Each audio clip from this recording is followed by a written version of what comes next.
নমস্কার, আপনারা দেখছেন সংকেত মিডিয়া, সোজা কথা সহজভাবে। বন দপ্তরের যৌথ উদ্যোগে দক্ষিণ দিনাজপুর জেলা জুড়ে শুরু হলো পাখি শুমারি। প্রথম দিনেই অন্তত 10টি প্রজাতির পাখির দেখা মিলেছে বালুরঘাট সহ তার আশেপাশের এলাকায়। নতুন করে ফের পরিযায়ী পাখির আগমনে জীববৈচিত্র্য প্রতিস্ফলন হচ্ছে বলে দাবি। গঙ্গারামপুর সহ জেলার মহকুমা ব্লকগুলিতে এই শুমারি চলবে। আঙ্গিনা বার্ডস অ্যান্ড এনভায়রনমেন্ট প্রোটেকশন সমিতির সম্পাদক বিশ্বজিৎ বসাক জানান, শীতে এই জেলায় পরিযায়ী পাখিদের আগমন ঘটে।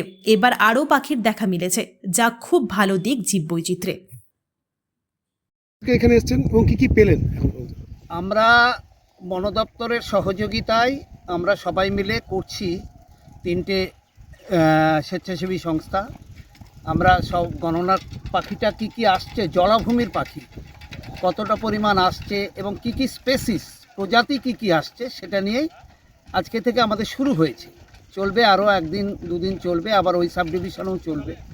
এটা আমাদের আজকে থেকেই কাজটা শুরু হলো দক্ষিণ দিনাজপুর। আজ সকাল থেকে এখন পর্যন্ত কোন কোন পাখির দেখা পেলেন? এখন পর্যন্ত আমরা যেটা পেয়েছি বলছি, ব্ল্যাক কাইট পেয়েছি 3টে, গ্রেট হোটেড মার্টিন 5টা, পাইট কিংফিশার পেয়েছি 4টে, লিটিল রিং পাওয়ার পোভার আর কি 2টো পেয়েছি,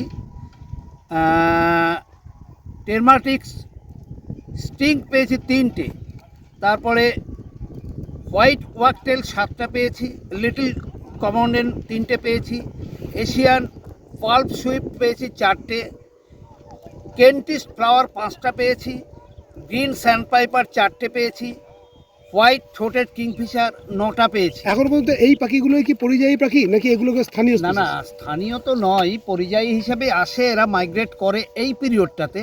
1-2টো হয়তো কখনো থেকে গেল, হয়তো যেতে পারলো না, শীত শেষ হয়ে যাচ্ছে, হয়তো তারা টিমের সাথে যেতে পারেনি, বা কেউ ব্রিডিং করেছে যেতে পারলো না, এমন ঘটনা ঘটতে পারে, কিন্তু এগুলো মাইগ্রেট করা মোটামুটি। ধন্যবাদ। আপনার নামটা একটু বলবেন? আমার নাম Biswajit Basak, secretary Angina birds and environment protection সমিতি। Thank you.